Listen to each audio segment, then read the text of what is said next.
Hello.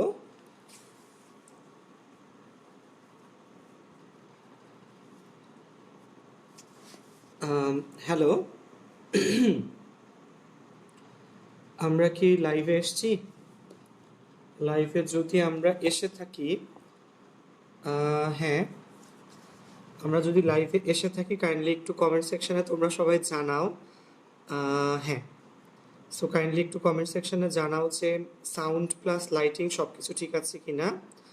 হ্যাঁ, তোসরা চলে আসছো, দেন হচ্ছে সাকিব, সাকিন, ফাহাদ আদনান, দেন হচ্ছে তমা দাস, সামান্তা ইসলাম, ঠিক আছে।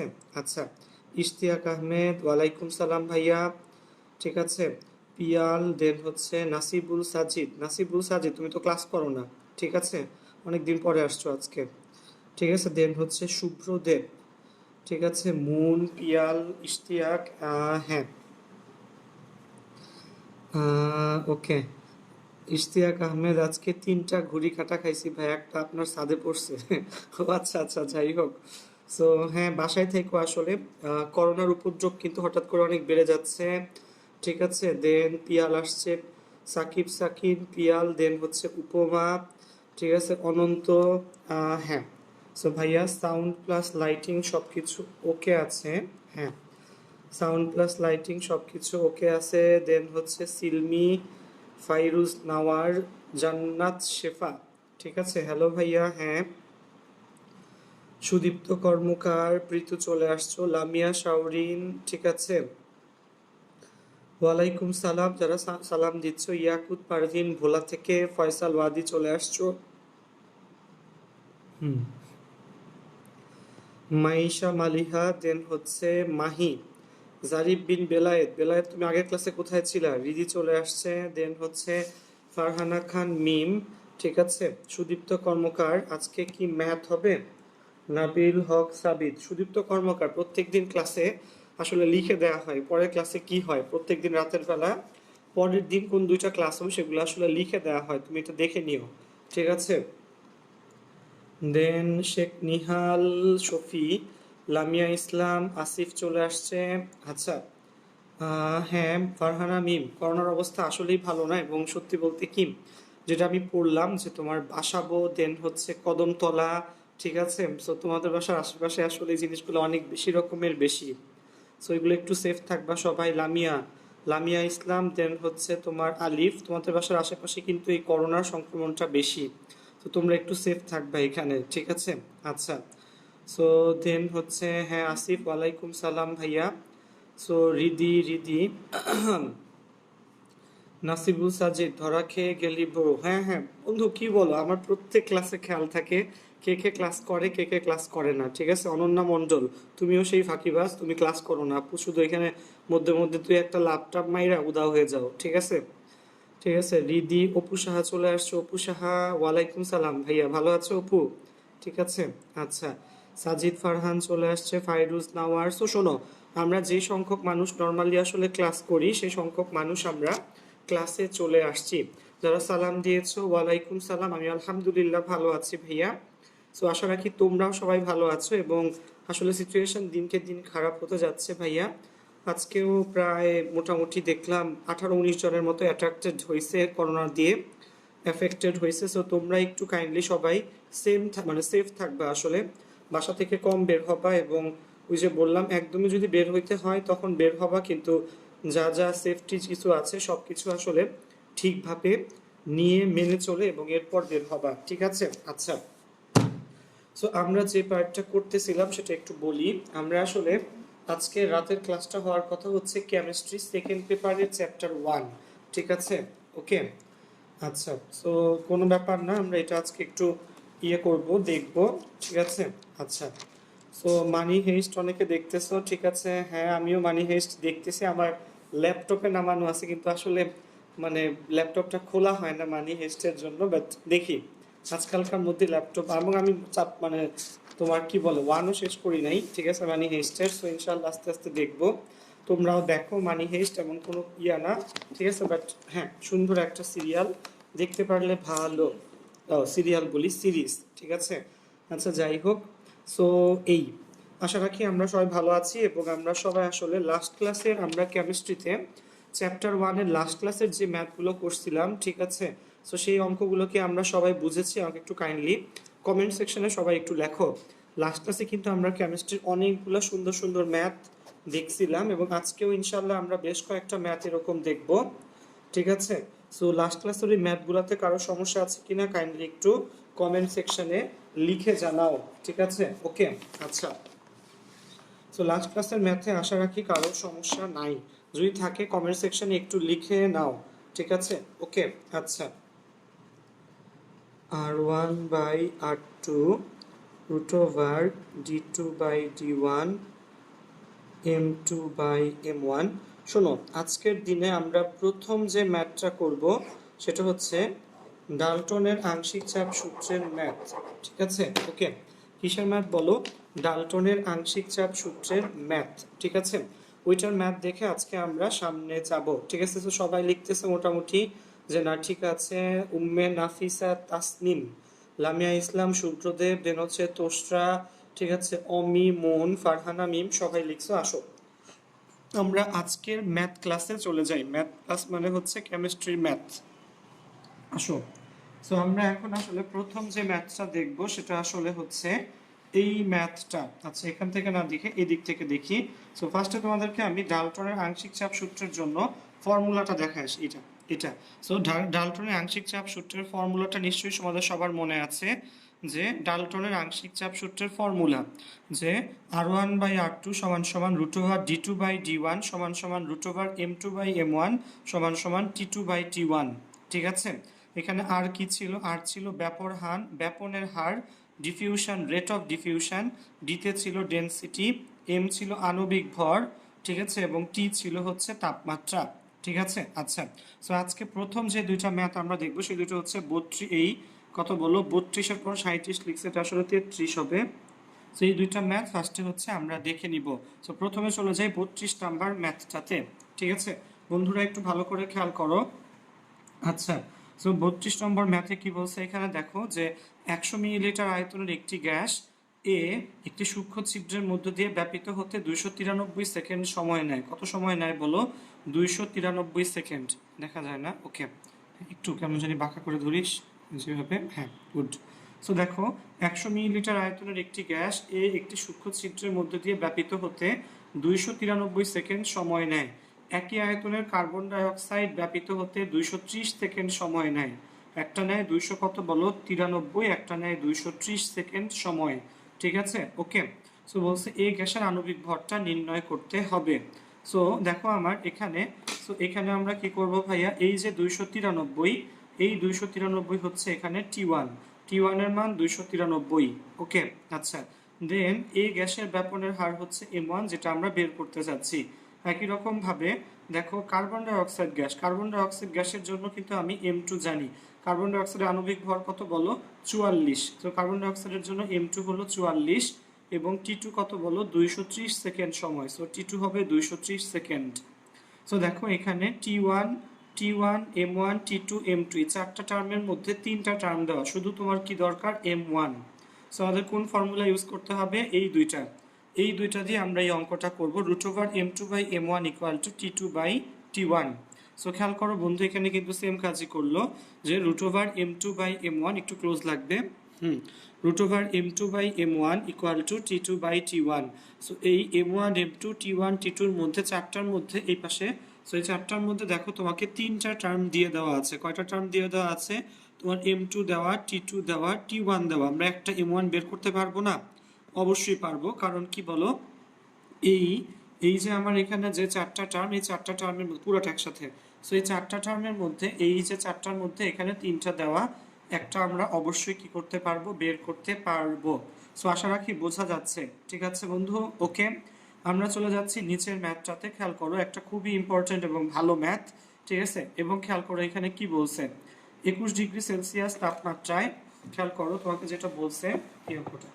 তো দেখো এখানে 21 ডিগ্রি সেলসিয়াস তাপমাত্রায়, বন্ধু আমি একটু বুঝাই দেই, 720 মিলিমিটার চাপে কার্বন ডাই অক্সাইডের বর্গমূল গড় বর্গবেগ নির্ণয় করতে হবে। বর্গমূল গড় বর্গবেগ মানে আরএমএস বেগ, রুট মিন স্কয়ার ভেলোসিটি, ঠিক আছে? বর্গমূল গড় বর্গবেগ বের করা লাগবে। ঠিক আছে, ওকে, একটু ভালো করে বুঝবে এখানে। সো সি এর ফর্মুলা কি ছিল বলো? বর্গমূল গড় বর্গবেগের ফর্মুলা, এটা আমরা ফিজিক্সেও করছি। ঠিক আছে, ওকে, আচ্ছা, ওকে। সো হ্যাঁ, সেটা আমরা ফিজিক্সেও করছি। সো এই অঙ্কটা এখান থেকে একটু বুঝতে ট্রাই করব। ঠিক আছে, ওকে। সি হচ্ছে √3RT divided by M. C এর মান কত বলো? √3RT divided by M. ঠিক আছে, সো থ্রি এর জায়গাতে বসালাম। আর এর মান দেখো তুমি বসাইছো কত? 8.314। অনেকে 8.314 বসায়, অনেকে 8.316 বসায়। সো 8.316 বসানোটা আসলে বেশি অ্যাপ্রোপ্রিয়েট। কত ডিগ্রি বলছে এখানে বলো? 21°C। সো 21°C আমরা কি করব বলো? এটাকে যদি আমরা 273 যোগ করি সেটা হবে 294 কেলভিন। এবং এম, এম হচ্ছে কি বলো? আণবিক ভর। সো কার্বন ডাই অক্সাইডের জন্য এই পাশে সো এই পাশটা, ঠিক আছে, কার্বন ডাই অক্সাইডের জন্য আণবিক ভর খেয়াল করো। তুমি যখন এম বের করো সেটা কিন্তু 44 গ্রাম, কিন্তু তুমি এখানে দেখো আর এর মান ইউজ করছো কোনটা বলো? এসআই এককে 8.314। খেয়াল রাখবা আর এর মান 8.314, অর্থাৎ এসআই এককে ইউজ করছো। এসআই এককে ভরের একক কিন্তু কেজি, এই জন্য 44 গ্রাম পার মোল রাখলে হবে না। এই 44 গ্রাম পার মোলকে কেজি পার মোলে আনা লাগবে। সো 44কে 1000 দিয়ে ভাগ করলে 44 ইন্টু 10⁻³ এত কেজি পার মোল। ঠিক আছে, সো খেয়াল করো আমি এখানে ভ্যালুগুলা বসানো তোমাকে একটু বুঝাই দেই, একটু বুঝো এখানে। C equal √3RT divided by M. 3 বসালাম, আর এর মান 8.316 বসালাম। ঠিক আছে, দেন টি এর মান 21°C মানে 294 কেলভিন বসালাম, এবং নিচে হলো এম। এম হচ্ছে কত বলো? ওকে, সো এম হচ্ছে কত বলো? এম হচ্ছে 44 10⁻³ কেন এখানে -3? অনেকে কিন্তু আমরা এই জায়গাতে ভুল করব। খেয়াল করো তুমি যেহেতু এখানে আর এর মান কোনটা বসাইছো 8.314 বা 8.316 জুল পার কেলভিন পার মোল, সেজন্য নিচের এমটাকে অর্থাৎ আণবিক ভরকেও কিন্তু তোমার কিসে নিয়ে যাওয়া লাগবে? কেজিতে নিয়ে যাওয়া লাগবে। সো এটাকে জাস্ট ক্যালকুলেট করলেই তোমার অ্যান্সার চলে আসবে। আমি আবারও বলতেছি, টি এর মান তো কেলভিনে বোঝাই যায়। তুমি যখনই আর এর মান কত বলো? তুমি যখন আর এর মান খেয়াল করো, তুমি যখনই আর এর মান 8.314 বা 8.316 বসাবা এত জুল পার কেলভিন পার মোল, এটা যখন তুমি বসাবা তোমার এম অবশ্যই কত হওয়া লাগবে? কেজিতে হওয়া লাগবে। ঠিক আছে, খেয়াল রেখো আর এর মান যদি এসআই এককে হয় এম, আণবিক ভরও এসআই এককে হওয়া লাগবে, সেটা হচ্ছে কেজিতে। সো 44 হলো গ্রাম, কার্বন ডাই অক্সাইডের আণবিক ভর কত বলো? 44 গ্রাম। সো 44 10⁻³ এত কেজি পার মোল। ঠিক আছে, ওকে।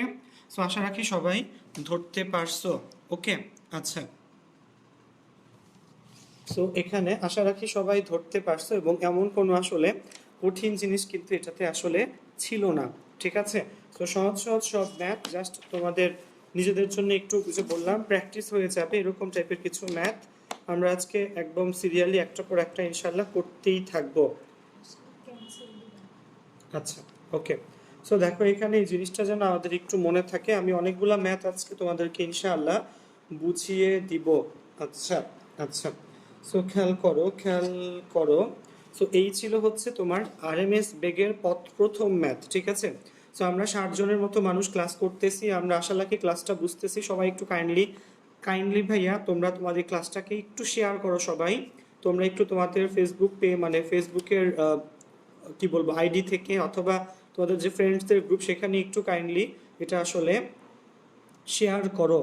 Me Rupama, I may copy but I good peoples good things which is never bad. আসলে বুঝতে পারতেছি না আসলে কি লিখতেছো। সো হ্যাঁ, সো সমস্যা না ভাইয়া, সবাই একটু মন দিয়ে পড়তে হবে এখানে। আচ্ছা, সো আসো ফাইরুজ আমরি। আচ্ছা, সো যেটা বলতেছিলাম ভাই, আমরা পরের অঙ্কে চলে যাব। সো তোমরা একটু কষ্ট করে এই ক্লাসটাকে একটু শেয়ার করো, যেন আমরা বেশি মানুষ মিলে এই সুহান সায়েন্স কেয়ারের প্ল্যাটফর্মে আসলে এই ক্লাসটা ইনশাআল্লাহ করতে পারি। ঠিক আছে, আচ্ছা, সো অনেকেই আসলে শেয়ার করলে আসলে এখানে আসতেছো, যেমন শীত, রিদি, জান্নাত, শেফা অলরেডি শেয়ার করছো, থ্যাংক ইউ আপুরা। ঠিক আছে, আচ্ছা, সো বাকি যারা আছে তারা আমরা একটু শেয়ার করি। ঠিক আছে, ভাইয়ার মনটাও খারাপ, আমার মনটাও খারাপ না সাজিদ, আমার মন খারাপ না। ঠিক আছে, আসো দেখো। সো আসো এখানে আচ্ছা, আচ্ছা। সো আমরা পরের যে ম্যাথটা এখানে দেখবো সেটাও একটু তোমাকে এখানে বোঝা লাগবে। আচ্ছা। সো সেই ম্যাথটা, হ্যাঁ, অনন্ত শেয়ার করছো, থ্যাংক ইউ ভাইয়া। ঠিক আছে, আচ্ছা। সো যারা শেয়ার করো আসলে সেই জিনিসটা কিন্তু এখান থেকে দেখা যায়। ঠিক আছে, সো তুমি শেয়ার করলে আমি আসলে বুঝি। ঠিক আছে, ওকে, আচ্ছা। সো হ্যাঁ, সো এরপর যাও যে জিনিসটা, সেটা হচ্ছে তোমার একটা আরেকটা পরের ম্যাথে আমরা চলে যাচ্ছি, সেটা হচ্ছে তোমার ঘনত্ব। ঘনত্ব দিয়ে তোমার এই অঙ্কগুলো করার একটা সুন্দর ম্যাথ আছে, সেই অঙ্কগুলো আমরা একটু দেখব। ঠিক আছে, ঝটপট খাতা কলম নাও। আচ্ছা, সো দেখো এখানে এখানে হুম হুম হুম 38। সো দেখো 38 নম্বর ম্যাথটা আমি একটু তোমাকে বুঝাই দিই, যে এসটিপিতে একটি গ্যাসের ঘনত্ব হচ্ছে 1.25 গ্রাম পার লিটার। দেখো এখানে গ্যাসটা, একটি গ্যাস বলছে, এটা কিন্তু কার্বন ডাইঅক্সাইড গ্যাস নাকি নাইট্রোজেন নাকি মানে অন্য কোনো গ্যাস তা কিন্তু আসলে বলে দেয় নাই। ঠিক আছে, খেয়াল রাখবা, এসটিপিতে একটি গ্যাসের ঘনত্ব 1.25 গ্রাম পার লিটার, 27 ডিগ্রি সেলসিয়াস তাপমাত্রা এবং 700 মিলিমিটার মার্কিউরিক প্রেসার চাপে গ্যাসটির অণুসমূহের আরএমএস বেগ নির্ণয় করতে হবে। খেয়াল রাখবা। সো এখানে বলছে এসটিপিতে গ্যাসের ঘনত্ব 1.25।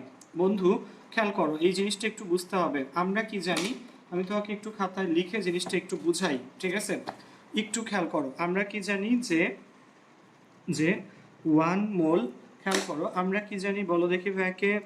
আমরা জানি 1 মোল যে কোনো গ্যাসের ভর কত, যে কোনো গ্যাসের আয়তন কত। 1 মোল যে কোনো গ্যাসের আয়তন হচ্ছে 22.4 লিটার। ঠিক আছে, 1 মোল যে কোনো গ্যাসের আয়তন হচ্ছে 22.4 লিটার। সো দেখো এই অঙ্কে বলে দিছে গ্যাসের ঘনত্ব 1.25 গ্রাম পার লিটার, কখন এসটিপিতে 1.25 গ্রাম পার লিটার। তার মানে কি ভাইয়া, শোনো এখানে যেটা তোমাকে বুঝতে হবে, যে 1.25 গ্রাম পার লিটার এর মানে হচ্ছে 1 লিটারের ভর হচ্ছে 1.25 গ্রাম। খেয়াল করো, 1.25 গ্রাম পার লিটার এর মানে হচ্ছে 1 লিটারের ভর 1.25 গ্রাম। তাহলে এই 22.4 লিটারের ভর কত হবে? 1.25 ইন্টু 22.4 গ্রাম। ঠিক আছে, 1.25 ইন্টু 22.4 গ্রাম।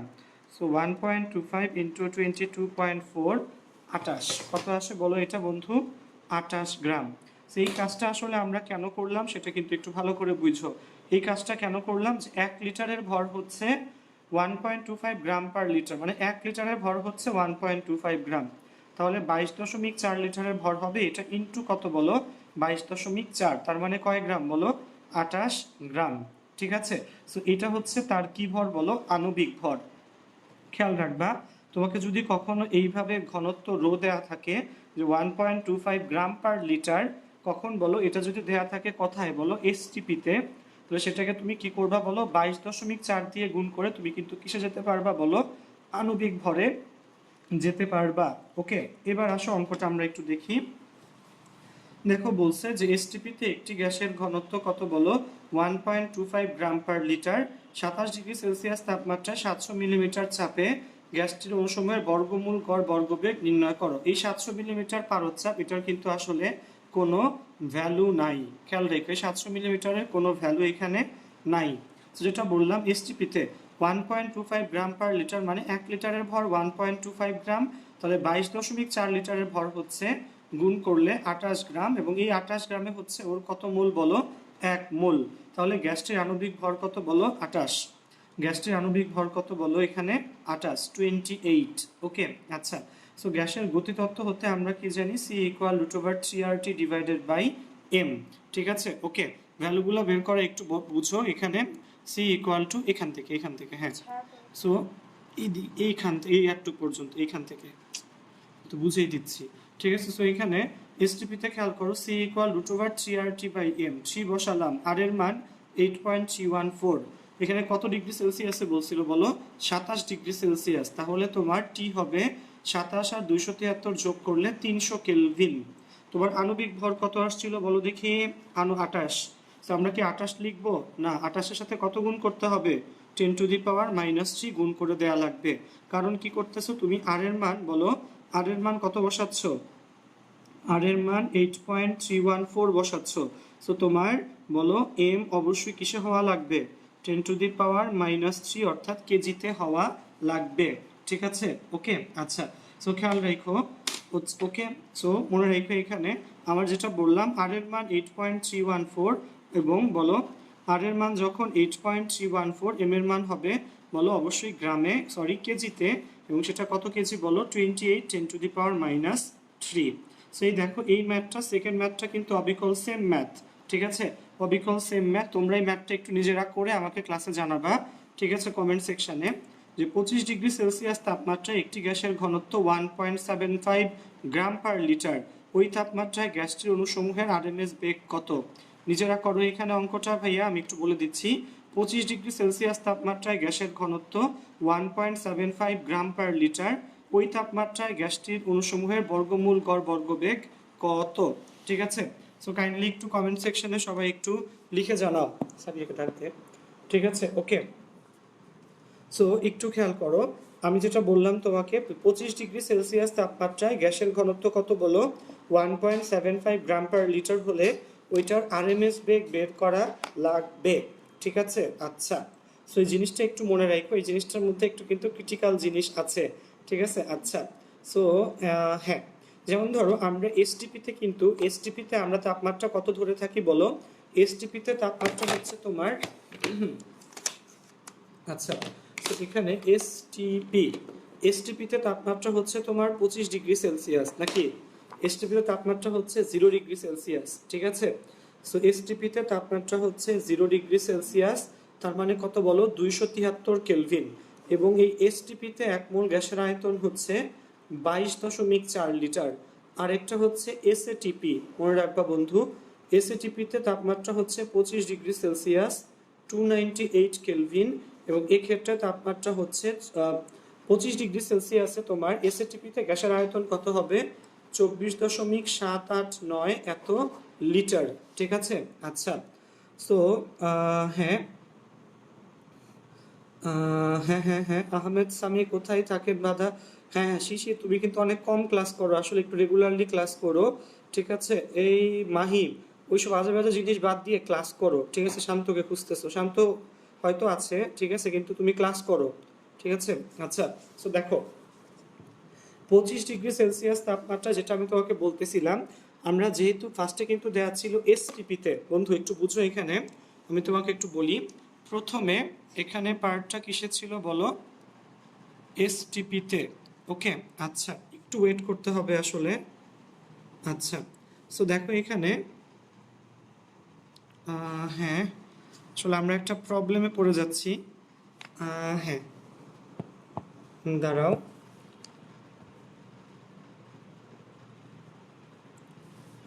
একটু দাঁড়াও, আসলে একটা প্রবলেম হচ্ছে এখানে, হ্যাঁ, আচ্ছা আচ্ছা, সরি, আসলে এতক্ষণ একটা প্রবলেম পড়ে গেছিলাম, আমি আসলে ভুল একটা বাটন ক্লিক করে ফেলছিলাম। আচ্ছা, তো যেটা তোমাকে বলতেছিলাম বন্ধু, সেটা একটু ফার্স্টে খাতায় দেখে নিই এবং এরপর বুঝাচ্ছি আমি, ঠিক আছে? খেয়াল করো, সো এখানে খাতার মধ্যে বন্ধু দেখো আমি লিখে ফেলছি অলরেডি, যে এসটিপিতে আমার প্রমাণ তাপমাত্রা কিন্তু 0°C বা 273 কেলভিন, এবং এসটিপিতে কিন্তু আমার 1 মোল যে কোনো গ্যাসের আয়তন হচ্ছে 22.4 লিটার। এসএটিপিতে প্রমাণ বলো, এসএটিপিতে সেই তাপমাত্রা কিন্তু 25°C বা 298 কেলভিন, এবং তখন কিন্তু আয়তন কত বলো 24.789 লিটার। আচ্ছা, সেই জিনিসটা হঠাৎ করে কেন বললাম, দেখো এখানে আমাদের এই অঙ্কে কিন্তু এখানে এসটিপিতে দেওয়া ছিল, সো এর জন্য এসটিপিতে গ্যাসের ঘনত্ব দেওয়া ছিল 1.25 গ্রাম পার লিটার, ঠিক আছে? ওকে, এখানে সো এই অঙ্কে আমার দেওয়া ছিল কত বলো, এসটিপিতে গ্যাসের ঘনত্ব দেওয়া ছিল 1.25, কখন দেওয়া ছিল এসটিপিতে 1.25 গ্রাম পার লিটার, এজন্য তখন আমরা এই এসটিপিতে 1 মোলের আয়তন কত 22.4, এজন্য তখন কিন্তু আমরা এই 1.25কে 22.4 দিয়ে কি করছিলাম বলো গুণ করে 28 গ্রাম, অর্থাৎ আণবিক ভর পাইছিলাম 28। কিন্তু নিচের ম্যাথটায় আসো, এখানে খেয়াল করো বন্ধু, এখানে কিন্তু 25°C বলা, এটা কখন বলো, এটা হচ্ছে কখনে বলো এস এ টিপিতে, এস এ কিসে বলো টিপিতে, এস এ টিপিতে খেয়াল করো, এস এ টিপিতে গ্যাসের মোলার আয়তন কিন্তু 24.789 লিটার, অর্থাৎ এই এস এ টিপিতে 25°C তাপমাত্রায় 1 মোল গ্যাসের আয়তন 24.789 লিটার, ওকে? তার মানে কি বলছে, গ্যাসের ঘনত্ব 1.75 গ্রাম পার লিটার, তার মানে 1 মোল গ্যাসের এক মোল গ্যাসের ভর হচ্ছে 1.75 গ্রাম। তাহলে এই যে কত বলো, 24.789 এত লিটার গ্যাসের আয়তন হবে 1.75 ইন্টু 24.789 লিটার। খেয়াল রেখো, আমরা কিন্তু আগের অঙ্কে গুণ করছিলাম 22.4 দিয়ে, এবার কিন্তু গুণ করছি 24.789 দিয়ে। কারণ কি? কারণ 25°C এসএটিপিতে মোলার আয়তন হচ্ছে 24.789। ঠিক আছে, সো এখানে আমার আণবিক ভর কত আসলো খেয়াল করো, 43.38 গ্রাম। সো এটা আসছে গ্রামে। তুমি যখন বসাবা এই অঙ্কের মধ্যে সি এর মান বের করার জন্য, সি কত হবে, √3RT/m। সো 3 এর জায়গায় 3, আর এর মান 8.314। ঠিক আছে, টি এর মান 25°C জন্য 298 কেলভিন, এবং এম এর মান যেটা বললাম 43.38। সো 43.38 10⁻³ ঠিক আছে, এটাকে 1000 দিয়ে ভাগ করতে হবে। 43.38 10⁻³ এত কেজি পার মোল। ঠিক আছে, সো আশা রাখি এই দুটো অঙ্ক আমরা বুঝতে পারছি যে এখানে প্যাচটা হচ্ছে এই জায়গায়, এখানে 22.4 দিয়ে গুণ, আর এখানে কত দিয়ে গুণ বলো, 24.789 দিয়ে এখানে গুণ। ওকে, আচ্ছা। সো কোয়েশ্চেন হচ্ছে, এবার আমরা ক্লাসে এই যতটুকু পার্ট আমরা আসলে দেখলাম, এই এসটিপিতে 22.4 দিয়ে গুণ, আর এসএটিপি বা 25°C 24.78 নিয়ে গুণ, 789 দিয়ে গুণ, এই পার্টটাকে আমরা সবাই বুঝতে পারছি। সো আশা রাখি আমরা সবাই আসলে বুঝতে পেরেছি। ঠিক আছে, ওকে। সো হ্যাঁ, একটু কাইন্ডলি কমেন্ট সেকশনে সবাই একটু জানাও যে আসলে বোঝা যাচ্ছে কিনা। ঠিক আছে, জাকারিয়া হিমুলিক্স এটা আসলে কোন বই? ঠিক আছে, আচ্ছা। সো দেখো, জাকারিয়া হিমুলিক্স এটা কোন বই, শোনো এখানে, এটা কোন বই ভাইয়া? এটা আসলে কোনো বই না, এটা আমরা যখন আমি একটা কোচিংয়ে ক্লাস দিতাম, ওই কোচিংয়ে ক্লাস নেওয়ার সময় আমরা নিজেরা মিলে এটা লিখছিলাম। ঠিক আছে, আচ্ছা। সো দেখো, আর কয়েকটা মাত্র ম্যাথ আছে যেগুলো বুঝাইলে তোমাদের এই চ্যাপ্টারের অঙ্কগুলো মোটামুটি শেষ হয়ে যাবে। ঠিক আছে, সো হ্যাঁ, আমি লিখছে ভাইয়া যে ক্লাসের পর ম্যাথগুলোর কি বলো পিক দিয়ে দিব। সো সমস্যা নাই ইনশাল্লাহ ভাইয়া, অবশ্যই তোমরা পিকগুলো আসলে পেয়ে যাবা। ঠিক আছে, আচ্ছা। সো খেয়াল করো, আমরা আজকে এই আর কয়েকটা অঙ্ক বোঝার পর আমরা আজকে যে পার্টটা করব সেটা হচ্ছে তোমার, আমরা শুরু করব, কি বলে তোমাকে, ম্যাথ তো অবশ্যই করব আজকে। ম্যাথ আর দুইটা ম্যাথ আছে, দুইটা ম্যাথ বোঝানোর পর তোমাদেরকে আজকে আমি অ্যাসিড ক্ষারকের কয়েকটা তত্ত্ব পড়াবো। ঠিক আছে, কি কি তত্ত্ব বলো? আর্হেনিয়াসের তত্ত্ব, ব্রনস্টেড লাউরির তত্ত্ব, এবং আরেকটা হচ্ছে লুইস তত্ত্ব।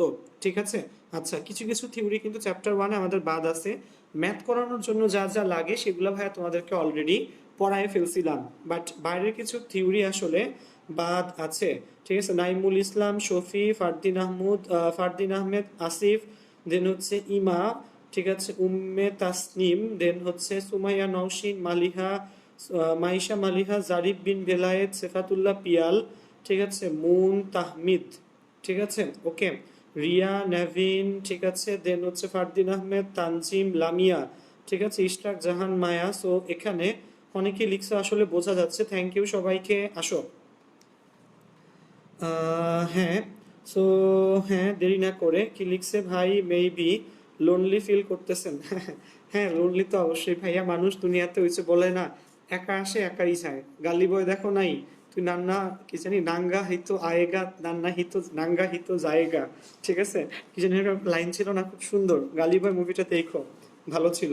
ঠিক আছে, সো এখানে এরপরে যে থিমগুলো আমরা শিখবো বা ম্যাথগুলো দেখবো সেগুলো আসলে এখানে গোছানো আছে। ঠিক আছে, আচ্ছা।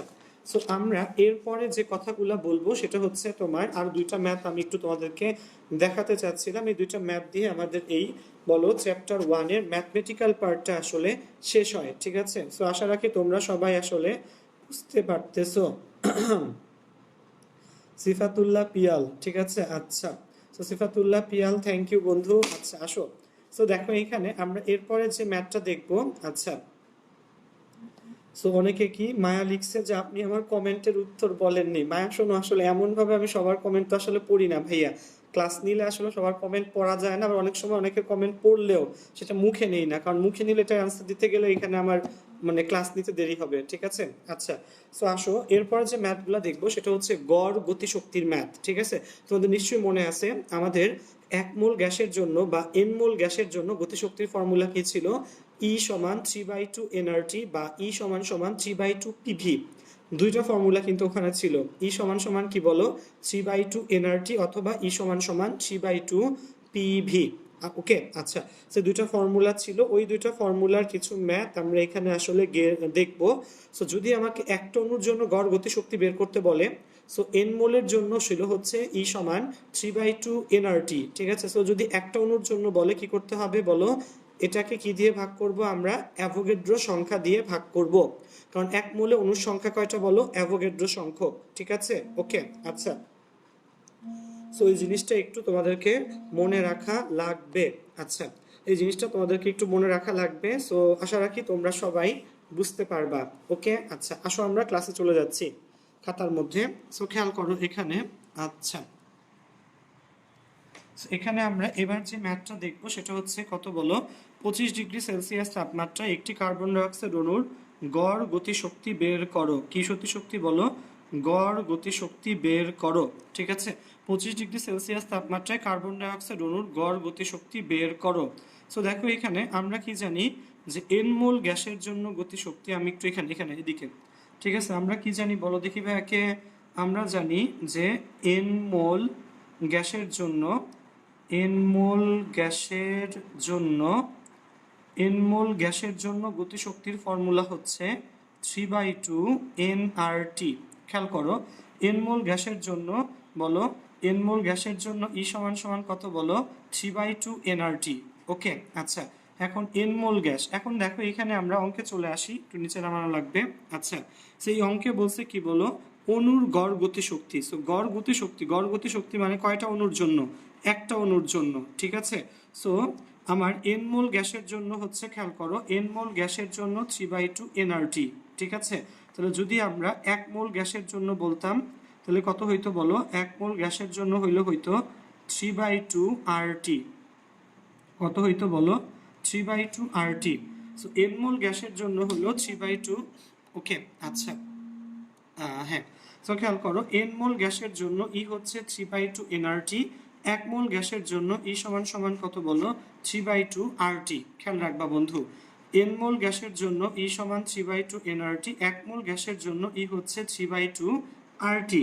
সো আমরা বের করতে চাচ্ছিলাম কি বলো, গড় গতিশক্তি। বন্ধু একটু বোঝার ট্রাই করো। সো এক মোল গ্যাসে কয়টা অণু, অ্যাভোগাড্রো সংখ্যক অণু। সো দেখো এখানে এক মোল গ্যাসের জন্য কি লিখছিলাম আমরা বলো, 3/2 আরটি, এটা ছিল এক মোল গ্যাসের জন্য। সো এক মোল গ্যাসে কয়টা অণু, অ্যাভোগাড্রো সংখ্যক অণু। সো দেখো এখানে ডিরেক্টলি যে কাজটা করছে, যে একটি অণুর জন্য গড় গতিশক্তি কি লিখছে বলো, যে কোনো গ্যাসের একটি অণুর জন্য গড় গতিশক্তি হবে, এই যে দেখো 3/2 RT divided by N A. এই এন এটা কি বলো, এই ফর্মুলাটা বুঝলেই চলবে। এই এন এটা কি, এন এ হচ্ছে নাম্বার অফ অ্যাভোগাড্রো সংখ্যা। অ্যাভোগাড্রো সংখ্যার মান কত, 6.022 অথবা 6.023 10⁻23। ওকে, সো কার্বন ডাইঅক্সাইড অণুর গড় গতিশক্তি কত হবে বলো, 3/2 বলো RT divided by N A. দেখো উপরে 3RT, 3 বসালাম, আর এর মান কত, 8.314 বসালাম, টি এর মান কত ডিগ্রি সেলসিয়াস, 25°C, 298 কেলভিন বসালাম, নিচে 2 into N A, 2 into Avogadro সংখ্যা হচ্ছে 6.022 10⁻23। খেয়াল রাখবা, যেটা বোঝার জিনিস সেটা হচ্ছে এক মোল গ্যাসের জন্য 3/2 আরটি। এক মোল গ্যাস মানে কি, অ্যাভোগাড্রো সংখ্যক অণুর জন্য। সো অ্যাভোগাড্রো সংখ্যক অণুর জন্য 3/2 আরটি, তাহলে একটা অণুর জন্য কত হবে, 3/2 RT divided by N A. Just এখানে ভ্যালুগুলা কি করলাম বলো, বসিয়ে দিলাম, ঠিক আছে। সো কাইন্ডলি একটু কমেন্ট সেকশনে লেখো যে অঙ্কটা আসলে তোমরা বুঝতে পারছো কিনা, ঠিক আছে। এটা বুঝলে আমি বুঝাই যাচ্ছি পরের অঙ্কটাতে। দেখো পরের অঙ্কে বলছে 25°C তাপমাত্রায় 1 গ্রাম কার্বন ডাইঅক্সাইড অণুসমূহের গতিশক্তি বের করো। কতটুকু বলো, 1 gram carbon dioxide. 1 gram carbon dioxide অণুসমূহের গতিশক্তি কি করতে হবে বলো, বের করতে হবে। সো কার্বন ডাইঅক্সাইডের আণবিক ভর কত বলো, 44, ঠিক আছে। ওকে, সো 44 যদি হয়, 44 গ্রাম কার্বন ডাইঅক্সাইডে হচ্ছে 1 mole carbon dioxide. CO2 carbon 12, oxygen 16 দুগুণা 32, 12 আর 32 মিলে হচ্ছে 44। সো 44 গ্রাম কার্বন ডাইঅক্সাইডে 1 মোল কার্বন ডাইঅক্সাইড, তাহলে 1 গ্রাম কার্বন ডাইঅক্সাইডে 1/44 মোল কার্বন ডাইঅক্সাইড, ঠিক আছে। মনে রাখো বন্ধুরা। সো এখানে আমরা কি জানি, এক এন মোল গ্যাসের জন্য গতিশক্তির ফর্মুলা 3/2 এনআরটি। তো তোমায় কিন্তু কিছুক্ষণ আগে আমি এখানে লিখে দিছিলাম, দেখো যে এন মোল গ্যাসের জন্য ই কত 3/2 এনআরটি। সো দেখো এন মোল গ্যাসের জন্য 3/2 এনআরটি, তুমি মাত্র কি জানলা যে এন মোল গ্যাসের জন্য এনআরটি। তাহলে দেখো এখানে এই এন এর মানই কত, এই যে এই এন এর মান এখন কত বলো 1/44। ঠিক আছে, এন এর মান কত 1/44। সো দেখো নিউটনীয় গতি শক্তি খেয়াল করো 3/2 এনআরটি, ফর্মুলা কি বলো 3/2 এনআরটি। ঠিক আছে, তোমার এই মাঝখানের লাইন জানার কোনো দরকার নাই, এটা আজে বাজে লাইন, কোনো দরকারই নাই তোমার এটা। সো এন মোল গ্যাসের জন্য 3/2 এনআরটি, 3/2 লিখলাম, এটা কত মোল, এন এর মান 1/44, 1/44 বসাইছো আর টি। ঠিক আছে, এনআরটি এন তো বসাইলাম, আর এর মান 8.314, টি এর মান 25 ডিগ্রি সেলসিয়াসের জন্য 298 কেলভিন। ওকে, সো আশা রাখি তোমাকে বোঝানো গেছে, বোঝা গেছে কি বন্ধু? সো এই অঙ্কগুলা খুবই সুন্দর এবং ভালো কিছু ম্যাথ, খেয়াল রেখো। ঠিক আছে, আচ্ছা সো আমরা আবার একটু নর্মালি চলে আসি। আচ্ছা, সো এখানে জাস্ট কি বলো, ওখানে আরো কঠিন করে করছিল। ঠিক আছে, আচ্ছা সো ওখানে আরো কঠিন করে করা ছিল, সো যেটা আমি বললাম আর একটু সহজ করে আমরা ইজিলি এভাবে করে ফেলতে পারি। আচ্ছা, সো অঙ্কগুলো কি আসলে বোঝা যাচ্ছে? আমাকে একটু কাইন্ডলি কমেন্ট সেকশনে সবাই জানাও যে অঙ্কগুলো আমরা বুঝতে পারতেছি কিনা। ঠিক আছে, ওকে, আচ্ছা সো কঠিন ম্যাথ ছিল না, সহজ সহজ ম্যাথ দিয়ে আমরা আসলে পার হয়ে আসলাম। এই হচ্ছে এই চ্যাপ্টারে যত টাইপের ম্যাথ ছিল সবগুলা ম্যাথ একাধারছে। ঠিক আছে, আমি তোমাকে একটু মনে করাই দিচ্ছি তোমার জ্ঞাতার্থে ভাইয়া। আমরা বয়েলের সূত্র, চার্লসের সূত্র, দেন হচ্ছে কি বলো চাপীয় সূত্র, এই তিনটা ফর্মুলা ফার্স্টে পড়ছিলাম। 4 নম্বরে পড়ছিলাম অ্যাভোগাড্রো সূত্র। তো চারটা ফর্মুলা কি ছিল, বয়েল, চার্লস, চাপীয় সূত্র এবং অ্যাভোগাড্রো সূত্র। এই চারটা থেকে আমরা সমন্বয় দুটো সূত্র পড়ছিলাম। সমন্বয় সূত্রের প্রথমটা কি ছিল শোনো, সমন্বয় সূত্রের প্রথমটা ছিল ওই যে P1 V1/T1 সমান P2 V2/T2। ঠিক আছে, এটা। দেন সমন্বয় সূত্রের দ্বিতীয়টা আসলে কি ছিল শোনো, PV ইকুয়াল এনআরটি। দেন আমরা পড়ছিলাম হচ্ছে তোমার ডাল্টনের আংশিক চাপ সূত্র। দেন আমরা পড়ছিলাম তোমার হচ্ছে এই যে আজকে যেটা দেখলাম গ্রাহামের ব্যাপন সূত্র। দেন মাঝখানে আমরা কি বলো আদর্শ গ্যাসের সমীকরণ বাদ দিয়ে বাস্তব গ্যাসের সমীকরণ, ভ্যান ডার ওয়ালসের সমীকরণও কিন্তু আমরা আসলে পড়েছিলাম। ঠিক আছে, ভ্যান ডার ওয়ালসের সমীকরণ পড়ার পর দেন আমরা কি দেখছিলাম বলো, এই যে বর্গমূল গড় বর্গবেগের মান, দেন দেখছিলাম হচ্ছে তোমার এই যে গতিশক্তির যে অঙ্কগুলো, এই সব টাইপের ম্যাথ মিলে কিন্তু আজকে আমরা আসলে এখানে এসেছিলাম। ঠিক আছে, আচ্ছা তো আমাদের এরপরের পার্ট যেগুলো থাকবে শোনো, সেই পার্টগুলো আসলে কঠিন তো না কোনো কিছু, কিন্তু ওই যে বললাম একটু তোমাদেরকে না পড়াই দিলে তোমরা আসলে বাসায় তো একদমই পড়তে চাও না। তো সেই পার্টটা হচ্ছে তোমার বলো কিসের পার্ট, এটা হচ্ছে তোমার যেটা তোমাকে বললাম যে আমরা অ্যাসিড ক্ষারকের বিভিন্ন নীতি পড়ব। ঠিক আছে, এবং টু বি ফিক্সড ভাইয়া আমরা আসলে তিনটা নীতি তোমাদেরকে পড়াবো ভাইয়া। হ্যাঁ, সো অ্যাসিড ক্ষারকের নীতি। ওকে, আচ্ছা সো অ্যাসিড ক্ষারকের নীতির মধ্যে তিনটা নীতি আছে। কয়টা নীতি বলো, সবাই একটু কাইন্ডলি সুন্দর করে নোট আউট করবা, আমি লাইনগুলো কয়েকবার করে বলবো। ঠিক আছে, তোমরা একটু কাইন্ডলি নোট আউট করবা। ঠিক আছে, অ্যাসিড ক্ষারকের নীতি। ওকে, অ্যাসিড ক্ষারকের তিনটা নীতি আছে। অ্যাসিড ক্ষারকের কয়টি নীতি বলো, তিনটি নীতি। খাতায় একটু লিখে নাও, অ্যাসিড ক্ষারকের নীতি হচ্ছে তিনটি। আচ্ছা, সো এই তিনটা নীতি হচ্ছে, তিনটা নাম অবশ্যই থাকবে তিনটা নীতির মধ্যে। সো প্রথমটার নাম হচ্ছে আরহেনিয়াস। কি নাম বলো, আরহেনিয়াস। ওকে, প্রথমটা হচ্ছে আরহেনিয়াসের মতবাদ, দ্বিতীয়টা হচ্ছে তোমার ব্রনস্টেড লাউরির মতবাদ। কি নাম বলো, ব্রনস্টেড লাউরি। ওকে, আচ্ছা সো প্রথমটা হচ্ছে আরহেনিয়াস মতবাদ, দ্বিতীয়টা ব্রনস্টেড লাউরির মতবাদ এবং তৃতীয়টা হচ্ছে তোমার লুইস মতবাদ। কার মতবাদ বলো, লুইস মতবাদ। ঠিক আছে, খেয়াল রাখবা তিনটা নীতিমোট, অ্যাসিড ক্ষারকের নীতিমোট কয়টা বলো, তিনটা। এক নাম্বার হচ্ছে আরহেনিয়াস, দুই নাম্বার হচ্ছে ব্রনস্টেড লাউরি এবং তিন নাম্বার হচ্ছে লুইস মতবাদ। কি মতবাদ বলো, লুইস মতবাদ। ঠিক আছে, আচ্ছা সো তোমরা একটু কাইন্ডলি লিখে নিও খাতায়। ফার্স্ট হচ্ছে আরহেনিয়াস মতবাদ, খেয়াল রাখবা এই আরহেনিয়াস মতবাদকে অ্যাসিড ক্ষারকের জলীয় মতবাদ বলে। কি বলে বলো, আরহেনিয়াস মতবাদের আরেকটা নাম কি বলো, জলীয় মতবাদ। ঠিক আছে, ওকে বন্ধুরা একটু মনে রাখা লাগবে, আরহেনিয়াস মতবাদটা আরেকটা নাম হচ্ছে জলীয় মতবাদ। ঠিক আছে, দেন ব্রনস্টেড লাউরির আরেকটা নাম হচ্ছে প্রোটনীয় মতবাদ। কি নাম বলো, প্রোটনীয় মতবাদ, ঠিক আছে। সো এই জিনিসটা একটু মনে রাখা লাগবে যে আর্হেনিয়াসের মতবাদের নাম হচ্ছে জলীয় মতবাদ, ব্রনস্টেড লাউরিটটা হচ্ছে প্রোটনীয় মতবাদ, এবং লুইস মতবাদ সেটা হচ্ছে তোমার মুক্তজোড় ইলেকট্রন মতবাদ। লিখে নাও, কি নাম বলো? মুক্তজোড় ইলেকট্রন মতবাদ। ওকে, সো অ্যাসিড ক্ষারকের 3 সেট নীতি আছে, আমরা একটু দেখতেছি। এখন আমরা আবার কোথায় চলে যাব বলো? খাতাতে চলে যাব, ঠিক আছে। দেখো অমি ভাইয়া সুন্দর করে অলরেডি নীতিগুলো লিখে দিচ্ছে, তোমরা একটু কমেন্ট সেকশনে ফাহিমুর রহমান অমি ভাইয়ার কমেন্টগুলো একটু দেখো, ঠিক আছে। ও সুন্দর করে আসলে লিখে ফেলছে অলরেডি, ঠিক আছে। আচ্ছা, সুন্দর করে অলরেডি আসলে লিখে ফেলছে। সো আমরা অ্যাসিড ক্ষারকের মতবাদগুলো এখন দেখব, ঠিক আছে। অ্যাসিড ক্ষারকের মতবাদ বা নীতি। আচ্ছা, সো দেখো অ্যাসিড ক্ষারকের নীতির মধ্যে 3 টাইপের নীতিগুলো আছে, যেটা বললাম আর্হেনিয়াস মতবাদ বা এটার আরেকটা নাম জলীয় মতবাদ, ব্রনস্টেড লাউরিটটার নাম হচ্ছে প্রোটনীয় মতবাদ, এবং লুইস মতবাদ বা মুক্তজোড়ীয় ইলেকট্রন মতবাদ। এটা একটা সেট, এটা একটা সেট, এবং এই টোটাল পার্টটা আরেকটা সেট, ঠিক আছে। ওকে, হ্যাঁ, থ্যাংক ইউ সাকিব সাকিন, বন্ধুটা সুন্দর করে লিখে দিছে, থ্যাংক ইউ সাকিব সাকিন, ঠিক আছে। আচ্ছা, সো আর্হেনিয়াস মতবাদ, ব্রনস্টেড লাউরির মতবাদ, আর একটা হচ্ছে লুইস মতবাদ, ঠিক আছে। আমরা পর্যায়ক্রমে 3টা মতবাদ পড়ব, ঠিক আছে। আজকে এই মতবাদের পার্টটাও ইনশাল্লাহ শেষ করে ফেলা যাবে, ঠিক আছে। সো প্রথমেই হচ্ছে আর্হেনিয়াস মতবাদ।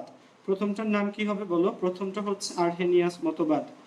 সো প্রথমটা পড়াচ্ছি আর্হেনিয়াস মতবাদ। সো শোনো, আর্হেনিয়াস মতবাদ হচ্ছে আরেকটা নাম কি বলো? জলীয় মতবাদ।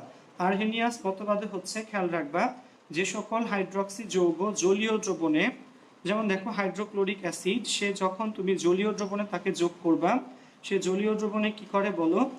H+ আর Cl- আয়ন দেয়, ঠিক আছে। একই রকম ভাবে সালফিউরিক অ্যাসিড, ঠিক আছে, তাকেও যদি তুমি জলীয় দ্রবণে যোগ করো, সে কি দিবে বলো? 2টা দিবে H+, সাথে হবে সালফেট আয়ন, ঠিক আছে। সো শোনো, এটা হচ্ছে কি বলো? অ্যাসিড। আর্হেনিয়াস মতবাদটার আরেকটা নাম, আর্হেনিয়াস মতবাদের আরেকটা নাম জলীয় মতবাদ। যে সকল যৌগ জলীয় দ্রবণে কি দেয় বলো? যে সকল যৌগ জলীয় দ্রবণে H+ আয়ন দেয় তাদেরকে বলা হয় অ্যাসিড, ঠিক আছে। খেয়াল রাখবা, যে সকল যৌগ জলীয় দ্রবণে H+ আয়ন দেয় তাদেরকে আমরা অ্যাসিড বলি। হাইড্রোক্লোরিক অ্যাসিড পানির সাথে মিক্স করলে, অর্থাৎ জলীয় দ্রবণে H+ আয়ন দেয়, সুতরাং সে হচ্ছে অ্যাসিড।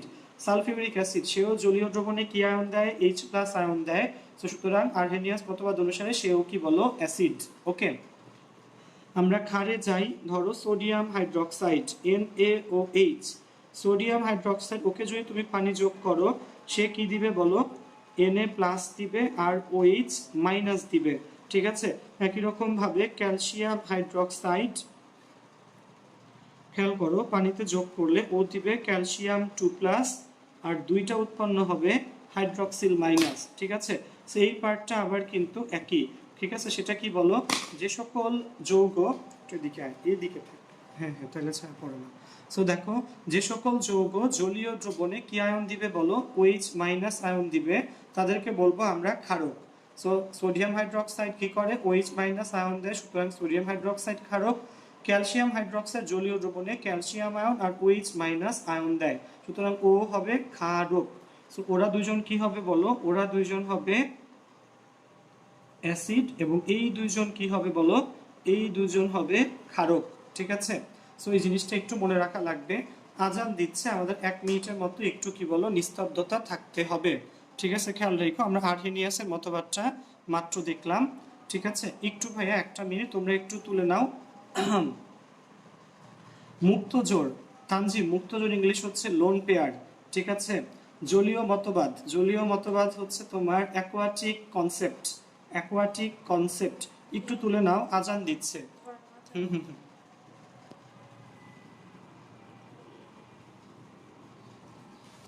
1টা মিনিট একটু আজানটা শেষ হোক আসলে, এরপর আমরা আবার ইনশাল্লাহ শুরু করব। তোমাদের কোনো জিজ্ঞাসা থাকলে কমেন্ট সেকশনে লেখো।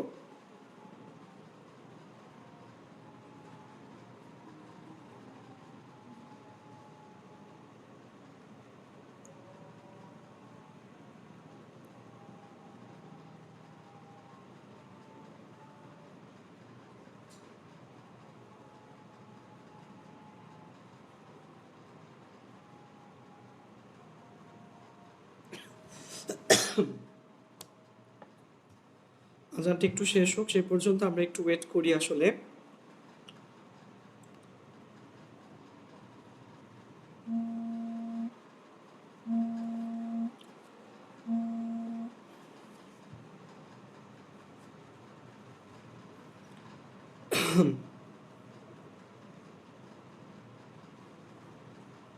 আচ্ছা, সো আসো বন্ধু, যেটা আমি তোমাকে বলি সেটা হচ্ছে অ্যাসিড এবং ক্ষারক। ঠিক আছে, আজানটা শেষ হয়ে গেছে, আজানের পর আমরা আবার ক্লাসে ফিরে আসলাম। তো যেটা আমি তোমাকে বলতেছিলাম, ওকে আচ্ছা, যেটা আমি ক্লাসে তোমাকে বলতেছিলাম সেটা হচ্ছে যে অ্যাসিড ক্ষারকের, বলো, অ্যাসিড ক্ষারকের নীতি ছিল তিনটা নীতির মধ্যে আমরা প্রথমটা পড়তেছিলাম আর্হেনিয়াস মতবাদ, যার একটা নাম জলীয় মতবাদ। এবং এই জলীয় মতবাদে কি বলে শোনো, অনেকে সুন্দর করে লিখে দিছে, সো তাও আমি একটু বলি যে যে সকল যৌগ জলীয় দ্রবণে H+ আয়ন দেয় তাদেরকে বলা হয় অ্যাসিড। যেমন HCl এবং বলো HCl কি, হাইড্রোক্লোরিক অ্যাসিড, সালফিউরিক অ্যাসিড উভয়ে কি করে জলীয় দ্রবণে H+ আয়ন দেয়, সুতরাং সেই হবে অ্যাসিড। আর যে সকল বলো যৌগ জলীয় দ্রবণে OH- আয়ন দেয় তাদেরকে বলা হয় কি বলো, ক্ষারক। ঠিক আছে, খেয়াল রাখবা, H+ জলীয় দ্রবণে H+ আয়ন দিলে অ্যাসিড, জলীয় দ্রবণে OH- আয়ন দিলে ক্ষারক। ওকে আচ্ছা, সো এই জিনিসটা একটু দেখবা। আমি একটু কথা বলতেছি এখানে, একটা কথা একটু বলে নেই, ঠিক আছে শোনো। সেটা হচ্ছে ভাইয়া, রিদি লিখতেছো ভাই আমার কমেন্ট যায় না। হ্যাঁ তোমার কমেন্ট তো আসলে আসে, ঠিক আছে। সো দেখো, এখানে যেটা বলতেছিলাম তোমাদেরকে সেটা হচ্ছে এই অ্যাসিড আর ক্ষারকের মধ্যে এই যে আর্হেনিয়াসের মতবাদ, আর্হেনিয়াসের মতবাদের নাম কি বলো, জলীয় মতবাদ। ঠিক আছে, সো আর্হেনিয়াসের মতবাদের একটা নাম হচ্ছে জলীয় মতবাদ। টোটাল মতবাদটা আমি নিজের থেকে একবার একটু বলি। আর্হেনিয়াসের এই জলীয় মতবাদ পানির উপস্থিতি ছাড়া, অর্থাৎ জলীয় দ্রবণ ছাড়া কখনোই কি করা যায় না বলো, অ্যাপ্লাই করা যায় না। খেয়াল রেখো, আর্হেনিয়াসের এই জলীয় মতবাদটি পানির উপস্থিতি ছাড়া কখনো অ্যাপ্লাই করা যায় না। গেল। সো আর্হেনিয়াসের এই জলীয় মতবাদে কি বলছে আসলে আমি একটু তোমাকে বলি শোনো, যে যে সকল যৌগ জলীয় দ্রবণে H+ আয়ন দেয় তাদেরকে আমরা অ্যাসিড বলি। অপরদিকে যে সকল যৌগ জলীয় দ্রবণে OH- আয়ন দেয় তাদেরকে ক্ষারক বলি। ঠিক আছে, খেয়াল থাকে যেন সবার, ওকে। যে সকল যৌগ জলীয় দ্রবণে H+ আয়ন দেয় তাদেরকে অ্যাসিড, অপরদিকে যে সকল যৌগ জলীয় দ্রবণে OH- আয়ন দেয় তাদেরকে ক্ষারক বলে। আচ্ছা, এই মতবাদটা মনে রাখবে, এটার একটা সাফল্য আছে, একটা ব্যর্থতা আছে। আর্হেনিয়াসের মতবাদের প্রধান সাফল্য হচ্ছে এটি সর্বপ্রথম সফলভাবে অ্যাসিড এবং ক্ষারককে পৃথক করতে সক্ষম হয়। এটা হচ্ছে এটার প্রধান কি বলো, সাফল্য। এটার প্রধান ব্যর্থতাটা কি শোনো, পানির উপস্থিতি ছাড়া এই মতবাদের কোনো ভিত্তি নাই। এই মতবাদটি পানি ছাড়া অচল। ঠিক আছে, এটা হচ্ছে আর্হেনিয়াসের মতবাদের প্রধান ব্যর্থতা। সো মনে রাখবা, মতবাদটা অ্যাসিড এবং ক্ষারকের সাপেক্ষে, এবং এটার একটা সফলতাও আছে, এটার একটা ব্যর্থতাও আছে। আশা রাখি সবাই লিখতে পারছো।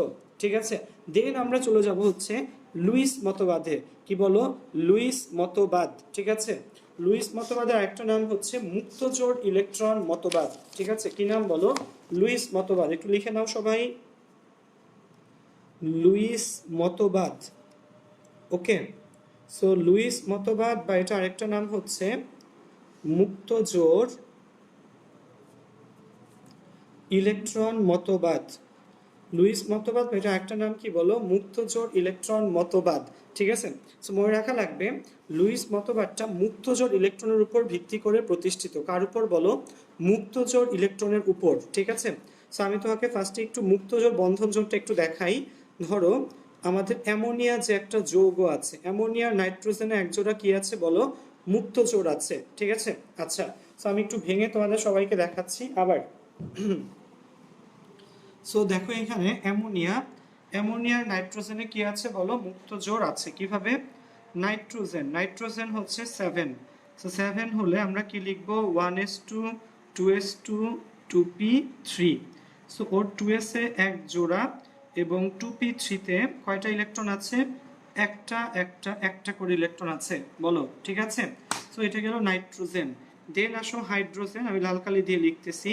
হাইড্রোজেন হলো 1, যেটা হলো 1s1। ওর ইলেকট্রন আছে কয়টা বলো, একটা। ঠিক আছে, সো যখন অ্যামোনিয়া গঠিত হয় দেখো, নাইট্রোজেনের আউটার মোস্ট শেলে এখানে এসে তিনটা হাইড্রোজেন তিনটা স্পিন কি করে, তিনটা হাইড্রোজেন তিনটা ইলেকট্রন অপোজিট স্পিনে শেয়ার করে। সো নাইট্রোজেনের দেখো নাইট্রোজেন আউটার মোস্ট শেলে 2টা আর এখানে হচ্ছে 6টা, 2 আর 6 8টা ইলেকট্রন আসতেছে। সো এটার কি হচ্ছে বলো, নাইট্রোজেনের অষ্টক পূরণ হচ্ছে। সো অষ্টক পূরণ হইলেও এই যে 2টা ইলেকট্রন এগুলাকে বলা হয় কি জোড় শোনো, মুক্ত জোড়। এগুলার নাম কি বলো বন্ধু, এগুলার নাম হচ্ছে মুক্ত জোড় ইলেকট্রন। কি নাম বলো, মুক্ত জোড় ইলেকট্রন। আর এই যে ইলেকট্রনগুলো, এই ইলেকট্রনগুলোর নাম হচ্ছে বন্ধন জোড় ইলেকট্রন। কি নাম বলো, বন্ধন জোড় ইলেকট্রন। এখানে এই যে 2s2 তে যে 2টা ইলেকট্রন, 2টা ইলেকট্রনই কিন্তু নাইট্রোজেনের নিচের, এজন্য এদের নাম হচ্ছে মুক্ত জোড় ইলেকট্রন। আর 2p-তে যে আমার 6টা ইলেকট্রন আছে এখানে কিন্তু একটা কালো একটা লাল, একটা কালো একটা লাল, একটা কালো একটা লাল, এগুলো হচ্ছে কি, এগুলো বন্ধন গঠনে অংশগ্রহণ করছে, সেগুলোর নাম বন্ধন জোড়। আশা রাখি সবার কাছে এই ব্যাপারটা ক্লিয়ার। মুক্ত জোড় হচ্ছে কোনো মৌলের পরমাণুর সর্ববহিস্থ শক্তি স্তরে তার নিজের যদি 2টা ইলেকট্রন থাকে, যেমন এই 2s এর 2টা ইলেকট্রন নাইট্রোজেনের নিচের, সেটা হচ্ছে তার মুক্ত জোড়। আর যে সকল ইলেকট্রন দিয়ে সে বন্ড করে সেগুলো হচ্ছে তার জন্য কি জোড় বলো, বন্ধন জোড়। ঠিক আছে, খেয়াল রাখো এখানে। আচ্ছা, সো মুক্ত জোড় এবং আরেকটা কি বলো, বন্ধন জোড়। সো এখানে দেখো নাইট্রোজেন আসলে এইভাবে থাকে, নাইট্রোজেন উপরে এবং এখানে 3 সেট কি থাকবে বলো, হাইড্রোজেন থাকবে। এবং এই নাইট্রোজেনের এই ইলেকট্রনগুলোর মধ্যে খেয়াল করো, এই কালো কালো যে ডটগুলো সেগুলো হলো নাইট্রোজেনের ইলেকট্রন, এবং যেগুলো আমি বললাম ধরো আমি ক্রস দিয়ে, লাল ক্রস দিয়ে কি দেখাচ্ছি, হাইড্রোজেনের ইলেকট্রন। সো এই হচ্ছে একটা যৌগের স্ট্রাকচার। তো খেয়াল রাখবা আমরা এখন কিন্তু এই যে এটা কি বলো, এটা হচ্ছে মুক্ত জোড়। এই সেটটা কি জোড় বলো, এই মুক্ত জোড় ইলেকট্রন। এবং এই যে সেটগুলা, এগুলা কি সেট বলো, এগুলো হচ্ছে বন্ধন জোড় ইলেকট্রন। একটা বায়োলজিক্যাল চিত্রের মতো হয়ে গেছে, ঠিক আছে। সো এটা হলো মুক্ত জোড় ইলেকট্রন, এই যে এই সেটটা, এবং এরা হচ্ছে কি জোড় বলো, বন্ধন জোড়। সো এটা আমরা কি শিখলাম, মুক্ত জোড় ইলেকট্রন তত্ত্ব শিখলাম, যে কোনটা মুক্ত জোড় কোনটা কি বলো, বন্ধন জোড়। ওকে, সো মুক্ত জোড় বন্ধন জোড় যদি আমরা শিখতে পারি, এবার শোনো লুইস মতবাদ। ঠিক আছে, অলরেডি দেখলাম বেশ কয়েকজন বন্ধু কমেন্ট সেকশনে লিখে জানাইছে, আমি একটু তোমাকে মুখে বলে দেই। শোনো, লুইস মতবাদটা সবাই একটু লিখে নাও। খেয়াল করো, লুইস মতবাদের মেইন থিম হচ্ছে এই মুক্ত জোড় আর হচ্ছে বন্ধন জোড়। ঠিক আছে, সো মুক্ত জোড় কাকে বলবো আমি তোমাকে একটু বলি। মুক্ত জোড়, আচ্ছা শোনো, যে সকল রাসায়নিক সত্তা, খেয়াল রাখবা, যে সকল রাসায়নিক সত্তা মুক্ত জোড় ইলেকট্রন দান করতে পারে তাদেরকে বলা হয় লুইস ক্ষারক। খেয়াল রাখবা, যে সকল রাসায়নিক সত্তা মুক্ত জোড় ইলেকট্রন দান করতে পারে তাদেরকে বলা হয় লুইস ক্ষারক। যেমন আমরা কিছুক্ষণ আগে কি দেখলাম, অ্যামোনিয়ার স্ট্রাকচারটা দেখলাম। অ্যামোনিয়াতে নাইট্রোজেনের কিন্তু এক জোড়া মুক্ত জোড় আছে, সুতরাং নাইট্রোজেন ইচ্ছা করলে এক জোড়া মুক্ত জোড় দান করতে পারে। সুতরাং নাইট্রোজেন হচ্ছে এখানে এই অ্যামোনিয়া টোটাল যৌগটা কি বলো, একটা লুইস ক্ষারক। ওকে, এবং যে কোনো লিগ্যান্ড, তোমরা নিশ্চয়ই লিগ্যান্ড অ্যাটলিস্ট চেনো ইন্টারে এখন। লিগ্যান্ড কাদেরকে বলে, লিগ্যান্ড হচ্ছে যারা কি করে, যাদের মুক্তজোড় ইলেকট্রন আছে তাদের সবাইকে বলা হয় লিগ্যান্ড। কি নাম বলো বন্ধু, লিগ্যান্ড। ঠিক আছে, খেয়াল রাখবা। তো সকল লিগ্যান্ডই হচ্ছে লুইস ক্ষারক। ওকে, আবার শোনো সেকেন্ডটা, যে সকল রাসায়নিক সত্তা মুক্তজোড় ইলেকট্রন গ্রহণ করতে পারে তাদেরকে বলা হয় লুইস অ্যাসিড। মনে রাখা লাগবে, যে সকল রাসায়নিক সত্তা মুক্তজোড় ইলেকট্রন গ্রহণ করতে পারে তাদেরকে বলা হয় লুইস অ্যাসিড। ঠিক আছে, কি নাম বলো, লুইস অ্যাসিড। ওকে, আচ্ছা, সো দুইটা থিম কিন্তু, যে সকল রাসায়নিক সত্তা মুক্তজোড় ইলেকট্রন দান করতে পারে তাদেরকে বলা হয় লুইস ক্ষারক, এবং যে সকল রাসায়নিক সত্তা মুক্তজোড় ইলেকট্রন গ্রহণ করতে পারে তাদেরকে বলা হয় লুইস অ্যাসিড।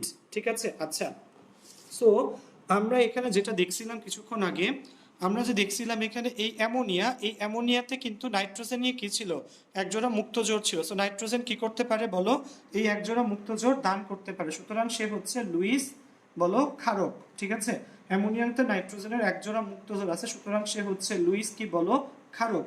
ওকে, আচ্ছা, সো দেখো অলরেডি কমেন্ট সেকশনে অমি ভাই আসলে লিখে দিছে বাংলাতে সুন্দর করে, অ্যামোনিয়া হচ্ছে কি বলো, লুইস, লুইস কি বলো, ক্ষারক। ঠিক আছে, অ্যামোনিয়া হচ্ছে লুইস ক্ষারক। ওকে, আচ্ছা আচ্ছা, লুইস অ্যাসিড কোনটা শোনো, লুইস অ্যাসিড হচ্ছে, ধরো আমি তোমাকে বলি, এই যে অ্যামোনিয়া, এই অ্যামোনিয়ার নাইট্রোজেনের একজোড়া মুক্ত জোড় আছে, সে যখন একটা কাকে দেখলো বলো, সে যখন একটা এইচ প্লাসকে দেখে, সে যখন একটা এইচ প্লাস, একটা এইচ প্লাস কিন্তু প্রোটন বোঝায়, সে যখন একটা এইচ প্লাসকে দেখে সে কিন্তু তার এই একজোড়া মুক্ত জোড় কি করে বলো, সে তার এই এক জোড়া মুক্তজোড় ইলেকট্রন H প্লাসটাকে দিয়ে দেয়। ফলশ্রুতিতে আমরা কি পাই বলো? ফলশ্রুতিতে আমরা পাই NH4 প্লাস। এটার নাম কি বলো? Ammonium ion. কি নাম আয়ন বলো? Ammonium ion. অ্যামোনিয়ার নাইট্রোজেন ওর এক জোড়া মুক্তজোড় H প্লাসকে দিয়ে দিলে কি উৎপন্ন হয়? Ammonium ion NH4 plus. ঠিক আছে, খেয়াল রাখবা। সো এখানে হ্যাঁ, অ্যামোনিয়া তার এক জোড়া মুক্তজোড় কাকে দেয়? H প্লাসকে দেয়, এবং ফলশ্রুতিতে আমরা কি পাই? অ্যামোনিয়াম আয়ন পাই। সো এখানে এই অ্যামোনিয়া, এটা হচ্ছে কি বলো? এটা হচ্ছে লুইস বলো ক্ষার, যে হচ্ছে মুক্তজোড় ইলেকট্রন কি বলো? দাতা। মুক্তজোড় ইলেকট্রন দাতা মানেই লুইস ক্ষার। আর H প্লাস সে কি হবে? সে হবে লুইস কি বলো? অ্যাসিড। সে হবে কি বলো? Luis acid. মনে থাকবে? সে অ্যামোনিয়া হচ্ছে লুইস ক্ষার, যে মুক্তজোড় ইলেকট্রন দাতা, আর H প্লাস হবে লুইস অ্যাসিড, যে মুক্তজোড় ইলেকট্রন কি বলো? গ্রহিতা। মুক্তজোড় ইলেকট্রন দাতা হলো লুইস ক্ষার, মুক্তজোড় ইলেকট্রন গ্রহিতা হচ্ছে লুইস অ্যাসিড। সো এরকম মনে রাখবা, দুইটা যৌগমূলক আছে, একটা হচ্ছে অ্যামোনিয়াম এবং আরেকটা হচ্ছে এরকম কি বলো? আরেকটা সেম ভাবে উৎপন্ন হয় ফসফোনিয়াম। কি বলো? ফসফোনিয়াম। এবং রসায়নে মাত্র দুইটাই ধনাত্মক যৌগমূলক, মনে রাখবা। রসায়নে মাত্র দুটি কি বলো? মাত্র, ঠিক আছে, রসায়নে মাত্র দুইটি ধনাত্মক যৌগমূলক। কি যৌগমূলক? ধনাত্মক যৌগমূলক। সেই জিনিসটা একটু মনে রাখা লাগবে। ঠিক আছে, রসায়নে মাত্র দুটি হচ্ছে ধনাত্মক যৌগমূলক, একটা হচ্ছে অ্যামোনিয়াম আয়ন আর একটা হচ্ছে ফসফোনিয়াম আয়ন। মনে থাকবে? NH4 প্লাস এটা হচ্ছে অ্যামোনিয়াম আয়ন, আর একটা হচ্ছে PH4 প্লাস যেটা হচ্ছে ফসফোনিয়াম আয়ন। ঠিক আছে, ওকে, আচ্ছা। সো আশা রাখি ক্লাসটা তোমরা বুঝতে পারতেছো। ওকে, আচ্ছা। সো কাইন্ডলি যদি কারো কোনো কমেন্ট সমস্যা থাকে আমাকে একটু কমেন্ট সেকশনে লিখে জানাও। ঠিক আছে, ওকে, আচ্ছা। দেখো, যদি কোনো প্রবলেম থাকে আমাকে একটু কাইন্ডলি কমেন্ট সেকশনে লেখো। হ্যাঁ, আমি লিখে দিছে আসলে। দেখো, লুইস মতবাদ। আচ্ছা, হ্যাঁ, আচ্ছা আচ্ছা, ও হ্যাঁ। সো দেখো, এখানে অনেক বন্ধু আসলে ঠিকভাবে লিখছো। হ্যাঁ, হ্যাঁ, হুম, আচ্ছা। সো লুইস মতবাদটা গেল। লুইস মতবাদ। সো আরহেনিয়াসের মতবাদ ছিল জলীয় মতবাদ। লুইস মতবাদের আরেকটা নাম কি বলো? মুক্তজোড় ইলেকট্রনীয় মতবাদ। ঠিক আছে, সো বাদ রইল আর মাত্র একটা, যে একটা সেটার নাম হচ্ছে ব্রনস্টেড লাউরির প্রোটনীয় মতবাদ। কি নাম বলো? ব্রনস্টেড লাউরির প্রোটনীয় মতবাদ। সবাই একটু টাইটেল দাও, ব্রনস্টেড লাউরির প্রোটনীয় মতবাদ। আচ্ছা, ওকে, আচ্ছা। সো ব্রনস্টেড লাউরির প্রোটনীয় মতবাদ। ওকে, আচ্ছা। সো ওই টাইটেলটা দেওয়ার পর আমরা আসলে অঙ্কটা, মানে অঙ্কটা তো না, এই থিমটা আসলে একটু দেখব। সো প্রোটনীয় মতবাদ, বুঝতে পারতেছো? প্রোটনীয় মতবাদ পড়ার আগে আমাদেরকে যে জিনিসটা চেনা লাগবে সেটা হচ্ছে প্রোটন জিনিসটা আসলে কিভাবে, বা প্রোটনের সংকেতটা আসলে কি। ঠিক আছে, প্রোটনের সংকেত কি সেটা আসলে পড়া লাগবে। ঠিক আছে, আচ্ছা, আসো। সো প্রোটনের সংকেত চেনার জন্য আমাদেরকে প্রথমে চিনতে হবে হাইড্রোজেন। হাইড্রোজেন কিরকম ছিল? হাইড্রোজেন ছিল উপরে 1 নিচে 1। ঠিক আছে, লাগবে না। আচ্ছা, সো সবাই একটু খেয়াল করো, এখানে প্রথমে আমরা যে পার্টটা দেখবো সেটা হচ্ছে প্রোটন। এই যে আমরা H লিখলাম, H এর উপরে 1 নিচে 1, তার মানে কি বলো? ওর বলো ভর সংখ্যাও 1 এবং ওর পারমাণবিক সংখ্যাও কত বলো? 1। ঠিক আছে, সো এই হাইড্রোজেন ওর কি বলো? ওর মধ্যে কি আছে? ওর মধ্যে একটি আছে কি বলো? প্রোটন, এবং একটি কি আছে বলো? ইলেকট্রন। ঠিক আছে, এবং শূন্যটি আছে কি বলো? নিউট্রন। ঠিক আছে, সো হাইড্রোজেন H হচ্ছে 1 1, ওর মধ্যে একটা প্রোটন একটা ইলেকট্রন, কোনো নিউট্রন নাই। এই হাইড্রোজেন যদি একটা ইলেকট্রন ছেড়ে দেয়, ওর মধ্যে কিন্তু একটা প্রোটন আর একটা কি ছিল বলো? ইলেকট্রন ছিল। সো ও যদি একটা ইলেকট্রন ছেড়ে দেয় থাকবে কি বলো? থাকবে হচ্ছে একটা H প্লাস। হাইড্রোজেন যদি একটা ইলেকট্রন ছাড়ে একটা কি থাকবে বলো? H প্লাস থাকবে। সেই H প্লাসটাকে আমরা কি বলবো বলো? এই H প্লাসটাকেই আমরা বলবো প্রোটন। বুঝে গেছে নিশ্চয়ই বন্ধুরা? যেখানে কি হবে বলো? হাইড্রোজেন যদি একটা কি করে বলো? ইলেকট্রন ছেড়ে দেয়, একটা H প্লাস থাকবে। এই H প্লাসটাকে আমরা কি বলবো বলো? প্রোটন বলবো। ঠিক আছে, সেই প্রোটনের উপর ভিত্তি করে আমাদের পরের মতবাদটা নাম কি হবে বলো? ব্রনস্টেড লাউরির প্রোটনীয় মতবাদ। সো দেখো, এখানে তিনটা মতবাদ আসলে আমাদের ছিল। কয়টা মতবাদ ছিল বলো? তিনটা মতবাদ ছিল। কি কি মতবাদ? আরহেনিয়াসের জলীয় মতবাদ, অ্যাসিড ক্ষারকের বলো ব্রনস্টেড লাউডের প্রোটনীয় মতবাদ, লুইস এর মুক্তজোড় ইলেকট্রন মতবাদ। আমরা কিন্তু আরহেনিয়াসের জলীয় মতবাদ দেখছি, লুইসের মুক্তজোড় ইলেকট্রনীয় মতবাদ দেখছি। সো আমাদের একমাত্র বাদ আছে কোনটা? ব্রনস্টেড লাউরির প্রোটনীয় মতবাদ। ঠিক আছে, এবং খেয়াল করো আমরা কিন্তু প্রোটনও চিনে ফেললাম আজকে। কি চিনে ফেলছি বলো? প্রোটন চিনে ফেলছি। সো প্রোটন যদি চিনে ফেলি আমাদের প্রোটনীয় মতবাদ পড়তেও কিন্তু আসলে সুবিধা হবে। ঠিক আছে, আশা রাখি তোমরা আসলে বুঝতে পারতেছো সবাই। সো যেটা বলতে চাচ্ছিলাম, প্রোটনীয় মতবাদ তথা ব্রনস্টেড লাউরির মতবাদটা দিয়ে আমরা ইনশাল্লাহ নেক্সট ক্লাস থেকে শুরু করব। ঠিক আছে, সো আমাদের আজকের এই সেকেন্ড ইয়ারের কেমিস্ট্রি সেকেন্ড পেপারের চ্যাপ্টার 1-এর আজকের ক্লাসটা কিন্তু এতটুকু পর্যন্তই। ঠিক আছে, সো তোমরা সবাই আসলে কেমন বুঝছো কমেন্ট সেকশন একটু লেখো দেখি। সবাই 60 জন মানুষের মতো এখনো আমরা ক্লাস করতেছি এবং অলমোস্ট মনে হয় 1 ঘন্টা, হ্যাঁ 1 ঘন্টা 9 সেকেন্ড হয়ে গেছে। সো আমরা 1 ঘন্টার মতো সময় অনেক মানুষ ক্লাস করছি। সো তোমরা একটু কমেন্ট সেকশন একটু কাইন্ডলি লিখে জানাও যে ক্লাস টোটালটা তোমরা আসলে বুঝতে পারছো কিনা। ঠিক আছে, দেখো মীর উপমা ছুটি লিখে জিব্বা বার করে দিছে। ঠিক আছে, হ্যাঁ থ্যাংক ইউ, লাভ ইউ ভাইয়া, লাভ ইউ। ঠিক আছে, আচ্ছা মেহেদি হাসান। সো যারা লিখছো সবাইকে আসলে থ্যাঙ্কস, যারা মনোযোগ দিয়ে ক্লাস করো। আশা রাখি তোমাদের উপকার হয় ভাইয়া আসলে। কারণ কি আসলে আমরা যেহেতু এই পড়াগুলাই ভাইয়া হয়তো সিরিয়ালি আমাদের ব্যাচে হয়তো পড়াতাম। সো ওই যে বললাম ব্যাচ অফ থাকলে কি হবে ভাইয়া বলো? আমরা হয়তো শারীরিকভাবে কোচিংয়ে যাই না, কিন্তু আমরা কিন্তু ঠিকই নিয়মিত ইনফ্যাক্ট আগের থেকে আরো বেশি কি বলো ক্লাস করি। ঠিক আছে, তো সবাই মনোযোগ দিয়ে ক্লাস করবে এবং সব ক্লাসে প্রেজেন্ট থাকবা ইনশাল্লাহ। কালকেও আমাদের 2টা ক্লাস হবে এবং কালকের ক্লাসগুলো বুঝতেই পারতেছো, একটা হবে ম্যাথ এবং আরেকটা ক্লাস হবে কিসের উপর বলো? জৈব যৌগের নামকরণ শেষ হয়ে গেছিল, আমরা এখন আস্তে আস্তে ইনশাল্লাহ জৈব যৌগের ভিতরে ঢুকবো। তো জৈব যৌগের নামকরণ শেষ হয়েছিল, ভিতরে আস্তে আস্তে ঢুকবো এবং আশা রাখি আমরা সবাই আসলে ক্লাসগুলো বুঝতে পারতেছি। শান্ত, মেহেদি হাসান, দেন হচ্ছে উপমা, সিলমি, অনন্ত, শফি, দেন হচ্ছে শাকিল, ফারিহা, ঐশী, ঠিক আছে, মুন, শাহরিয়ার আহমেদ খান, ঠিক আছে, দেন হচ্ছে ঈশা, শুভ্রদেব, প্রীতম, ক্রিস্টিনা সমদ্দার। ঠিক আছে, ওকে ক্রিস্টিনা সমদ্দার মাত্র 800। ঠিক আছে, হোলা লিখতেছে আমাকে। সো মাইলিহা, দেন হচ্ছে ইমা, অনন্ত, তাশরিফ, অর্ণব, সবাই আশা রাখি বুঝতে পারছো। সো দেখো করোনার সংক্রমণটা কিন্তু রিসেন্টলি একটু বাড়ছে, তোমরা সবাই প্লিজ বাসায় থাকবা ভাইয়া, বাসা থেকে অবশ্যই বের হবে না এবং সবাই সুস্থ থাকো এবং ভাইয়ের জন্য দোয়া রাখো। সবাই যেন আমরা এই আপদকালীন মুহূর্তটা কাটায় সবাই যেন আবার সেই মানে সেম ভাবে আমরা যেন কোচিং এ আসলে মিট করতে পারি সবাই একসাথে, সে পর্যন্ত মানে দোয়া রাখো সবার জন্য ভাইয়া। ঠিক আছে, তো দেখা হবে ইনশাল্লাহ কালকের 2টা ক্লাসে, ম্যাথ ক্লাস এবং আরেকটা কি ক্লাস? কেমিস্ট্রি সেকেন্ড পেপারের জৈব যৌগ ক্লাস। সে পর্যন্ত সবাই ভালো থাকো। আসসালামু আলাইকুম।